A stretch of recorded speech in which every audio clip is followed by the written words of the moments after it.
the former German emperor's bodyguard ends up falling in love with one of his housekeepers, unaware that her dark secret could threaten more than their lives. Captain Stefan Brandt is summoned to Berlin, where he learns that their former leader, Kaiser Wilhelm II, requires a new commander for his military guard. Despite being ousted for his failure in leadership, the country still deems him an icon, so Stefan is assigned to protect him. Stefan argues that he's not fit for active service, but the general reminds him that after his negligence in Poland, he's lucky to be given this task instead of getting a court-martial. With no choice, the captain immediately heads to Holland, where Kaiser Wilhelm II is exiled. Upon his arrival, a maid named Mika opens the door for their new commander before the Kaiser's military assistant, Colonel Sigurd, welcomes him to the household. Meanwhile, the Kaiser's wife, Hermina, warns her husband that his army is here. Wilhelm refuses to acknowledge his military protection, but his wife asserts that the country giving them one is significant, therefore they must make the right impression. She believes that the regime wants Wilhelm back, so they have to invite the new commanding officer to dinner. As he begins his duty, Stefan soon reports to Inspector Dietrich, who assigns him to make detailed reports about Wilhelm's attitude towards the regime. This makes the captain realize that he's supposed to spy on the former Kaiser as well. The inspector also reveals that they intercepted transmissions nearby, leading them to believe that the British Secret Service will either kidnap or assassinate the former Kaiser. That afternoon, Mika accidentally interrupts a war briefing between Sigurd and Wilhelm to bring them coffee. Noticing that she's new, Wilhelm asks if she would have invaded Holland if she controlled the army. She quickly says yes since the place is nice, and this makes the Kaiser laugh.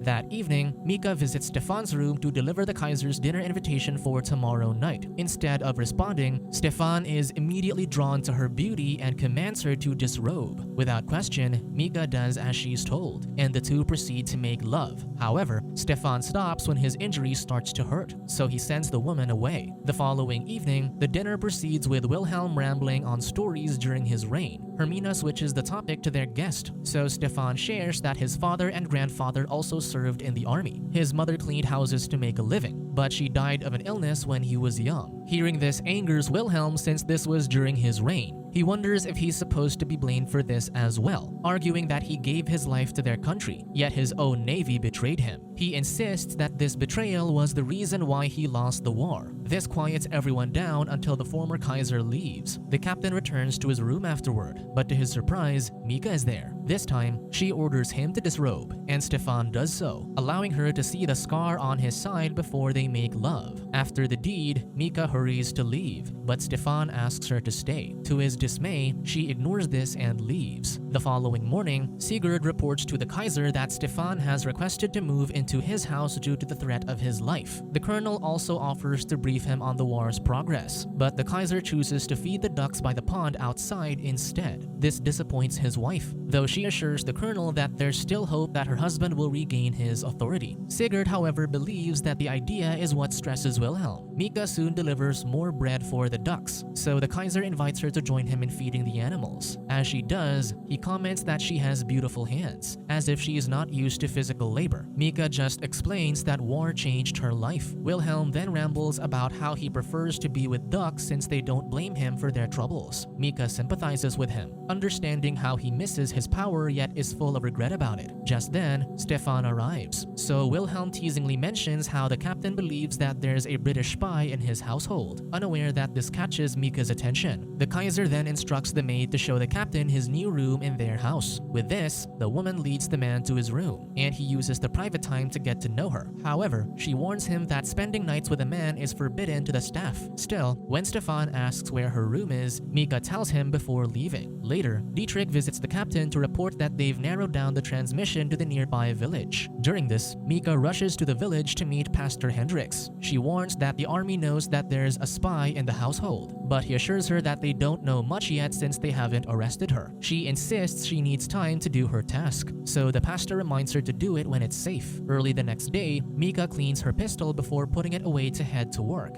That evening, she serves the men their drinks as the Kaiser discusses the war with Stefan and Sigurd. However, Wilhelm gets drunk and starts ranting about how he didn't want to start this battle. He insisted on sending a telegram to halt the invasion, but his generals never sent it since they wanted the war. Seeing him wallowing, the colonel tries to distract the Kaiser by offering to show Stefan his military uniforms. This allows the two to move away from the aging man. though Stefan comments that Wilhelm was still the Kaiser at the time, so he could have sent another telegram to prevent the previous war. Later that night, Hendrik sends a transmission to his allies, unaware that Dietrich's men are intercepting his message. During this, Wilhelm wakes up in his office to find Mika cleaning up. She uses this chance to tell the man something, only to be interrupted when his wife arrives. To the maid's surprise, she later finds Stefan reading her book on her bed. He apologizes for how he treated her the first night they met, and she assures him that she agreed to be with him that evening since she wanted him to. After their passionate evening, Mika asks about his scar, so Stefan explains that he got it from his last mission. With this in mind, the woman asks if he always follows orders, and he says yes. She then reveals that she is Jewish, as if testing his loyalty. This makes Stefan freeze, but ultimately, he dismisses this as he's fallen for her. Mika reminds him that he might have to care about her past one day, but he insists on enjoying their stolen moments while it lasts. As he sleeps that night, however, he dreams about a pile of bodies. This wakes him early in the morning, so Mika figures out that he's having nightmares. Stefan ignores this and just advises her not to tell anyone else about her past before leaving. The captain heads out to smoke outside, though he smells gun oil on the cigarette pack he retrieved from Mika's nightstand. Ignoring this, he goes to meet Dietrich as he arrives. The inspector informs him that they've confirmed that whoever's transmitting messages to the British is at the village, so they plan to search that evening. He also tells him to inform the Kaiser that Reichsfuhrer Himmler will join them for dinner tomorrow. Given the man's high authority, Dietrich demands to search the house before Himmler's arrival. Because of this, Stefan delivers the message to Wilhelm during the man's breakfast, only for Hermina to announce Himmler's visit before him. The woman also speaks to the captain privately, stressing how Himmler's visit could pave the way for her husband to be reinstated in power. She quickly assures him that they're still loyal to the Führer,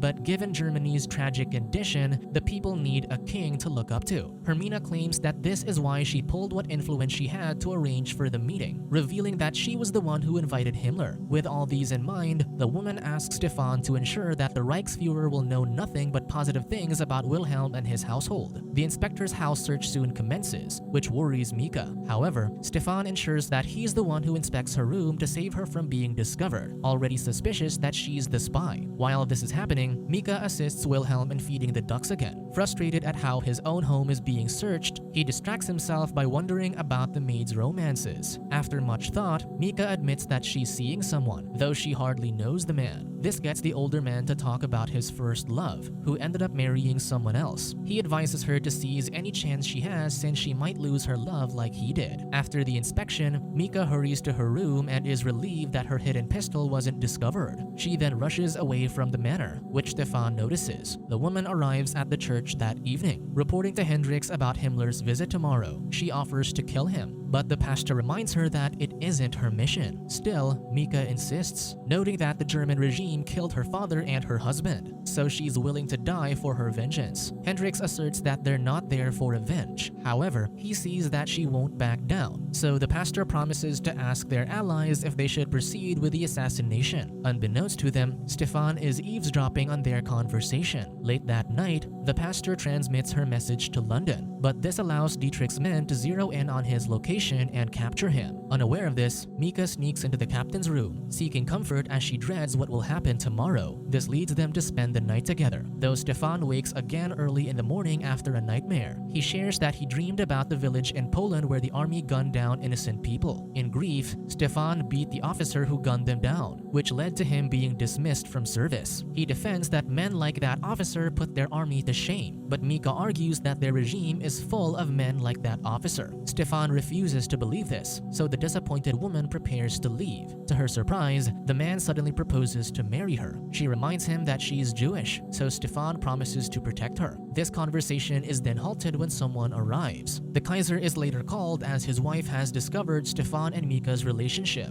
Hermina demands to fire them, but her husband insists on speaking to them privately first. Once alone, Wilhelm asks Mika if the captain is the man she spoke about yesterday. She says yes, much to the Kaiser's delight. He shares that he fathered children with other women, so he believes that he'd be a hypocrite if he punishes them for their relationship. Instead, he orders them to resume their duties but be more discreet about their relationship. Despite this good news, however, Stefan is immediately called to meet Dietrich. He discovers that they've caught the pastor and is in the process of tormenting the man for information. The inspector assures the captain that they'll uncover who the spy is within the day, making Stefan nervous. Meanwhile, Hermina speaks to Sigurd privately, pointing out that he's been dismissive of how important Himmler's visit is. The colonel reminds her of her husband's temper, so if the Reichsfuhrer provokes him, Wilhelm might say something that could cost them everything, including their lives. Hermina doubts this, but Sigurd reveals that a former chancellor and his wife were recently gunned down for showing a lack of support to the regime. This proves that not even those who once held authority are safe from the Führer. Shocked, the wife simply commands the colonel to prevent her husband from being provoked. Soon, Stefan returns to the manor, but before he can warn Mika about the pastor's capture, Reichsfuhrer Himmler arrives. After some pleasantries, the Reichsfuhrer is taken to his room. Stefan uses the chance to warn Mika that Hendrix was arrested and is being interrogated. Feigning ignorance, the maid asks why he's telling this to her, but the captain responds by asking why she slept with him in the first place. He accuses her of using him, which Mika denies. He recounts how he followed her to the church and smelled the gun oil from her room, hence why he knows that she's the spy. Defeated, the woman tells him to do his duty and arrest her, but the captain can't bring himself to do so. He orders her to leave instead, but the woman stresses that she has to do her duty. During this, Hermina goes up to the Reichsfuhrer's room and nervously bribes the man, hoping that it'll convince him to support her husband's return to the throne. Soon enough, Himmler goes on a walk with the Kaiser late that afternoon. Hours later, Hermina finds her husband looking shocked. He's been invited back to Berlin, and Hermina considers this as Wilhelm being reinstated as their king. His wife is excited for their future, but the man advises her to keep things a secret in the meantime. Meanwhile, Stefan finds Dietrich in his old cabin as the man is still waiting for word about the pastor's confession. Suddenly, Himmler arrives and informs the two that he has told the Kaiser that the Führer is reinstating him to his throne. However, this is merely a deception to flush out those still loyal to the monarchy. With this, the Reichsfuhrer orders them to intercept all communications in and out of the Kaiser's house and then report them to him. The dinner soon commences, and the officers discuss their troubles with the Jewish people. Some of them blame Wilhelm for not attending to it sooner, but the Kaiser argues that they had more pressing matters. Himmler assures them that their army has been working on a creative solution to this problem. Since Germany needs more room for its people, they're considering reordering other populations without impractical relocations. He notes that the elderly and the ill are merely wasting their resources, and children should prove their worth before being provided for. With this in mind, he shares that he attended an experiment where the disabled were eliminated quickly. This horrifies the rest, though they attempt to hide it. Soon, the Reichsfuhrer and his team prepare to leave. As they do, Mika quietly approaches Stefan. Having seen his frightened reaction to Himmler's plans, she tells him that those men are the rule and he is the exception. With this in mind, the captain asks Dietrich to update him once the pastor divulges information. He then sends him and the rest of Himmler's army away. All the while, Wilhelm and Hermina watch the cars leave, torn between finally achieving what they wanted and seeing the cruelty of the new government they're about to return to. With a heavy heart, the Kaiser heads to the woods to think while his wife retreats to her room. When they're gone, Stefan approaches Sigurd and asks if an officer can have loyalty greater than to his country. The colonel responds that the officer should first ask if the country he's loyal to still exists. Given this, the captain finally decides and warns Sigurd that the Kaiser's return to Berlin is a trap to lure out his supporters. This shocks the colonel, but he thanks the captain nonetheless. Stefan then rushes to Mika's room, only to find her gone. The woman is in the woods instead to deliver a message to the Kaiser from the British Prime Minister. Realizing that Mika is the secret agent in his household, Wilhelm smiles. Soon, Stefan hears the maid calling for help, claiming that Wilhelm has collapsed in the woods. This leads Sigurd and Hermina to check on the Kaiser while Mika rushes inside with the captain. Just then, Stefan receives a call and learns that the pastor has given Dietrich Mika's name. Learning this, the woman tries to run. Stefan stops her, so she pulls a gun on him, much to his surprise. However, he reminds her that Dietrich's men are already coming, so she won't be able to escape alone. He begs her to trust him, and with no choice, the woman drops her weapon. With that, the captain calls his men to seal the area before running off with Mika. Meanwhile, Hermina finds her weakened husband in the woods. He tells her that he received an invitation to England and a promise to be given the throne once the war ends. However, he declined. Instead, he's decided to stay in Holland with his wife. The woman thinks Himmler's plans frightened him, so she assures him that once he's in power again, he can convince the Führer to dismiss the Reichsfuhrer. Wilhelm knows this isn't possible since the regime is full of people who believe in Himmler's logic. Hermina weeps at the thought, so her husband assures her that he's content with the life they have now. Hearing this, she accepts his decision and kisses her husband. Soon, Sigurd and Stefan arrive with a van to drive the Kaiser to the hospital. They put him in the back of the van, but the captain drives away without the wife and colonel. This is so he can meet Mika in the woods and give her a ride. They quickly explain the situation to the Kaiser, so he allows the spy to hide in the van with him. As they approach the gates, however, Dietrich's men are already there. Discreetly, Stefan commands Mika to give him her gun before telling the inspector that he's taking the Kaiser to the hospital. The inspector argues that he must find the spy, so the captain urges them to search without him since his primary duty is to protect Wilhelm. Despite the seemingly critical moment, the inspector decides to check the van to make sure. Hearing this, Mika takes a pill from her pocket to avoid being caught alive. Wilhelm stops her while Stefan shoots the officers with the spy's gun, allowing him to finally drive away. After gaining a safe distance, Mika thanks the Kaiser for saving her life. The man suddenly quiets down, so Mika calls on Stefan to check on him. Luckily, the Kaiser had just fallen asleep. Mika decides that it's her cue to leave, so she invites the captain to join her. However, Stefan refuses to leave his country. She points out that he'll get executed, but he argues that he can lie that he and the Kaiser had left for the hospital and that it was the spy who killed the inspector and his men. This was why he used her gun to shoot the men earlier. However, this also means that they have to separate, so Stefan assures her that she gave him something else to fight for. With this in mind, he again asks the woman to marry him. Mika tells him that she will if he finds her after the war. Afterward, she leaves while the captain discards her gun and takes the Kaiser back to safety. Weeks later, the captain is back to working in Berlin when he receives a package. To his surprise, it's Mika's book with an address on the pages. He then calls the Kaiser's home to inform him that their mutual friend is safe. Meanwhile, in London, a pregnant Mika is called to speak to the Prime Minister. With the war soon coming to an end, Stefan looks forward to reuniting with his beloved, unaware that she'll be greeting him with his child. Subscribe to watch more videos like this, turn on notifications and leave a like to help the channel out. Thank you for watching.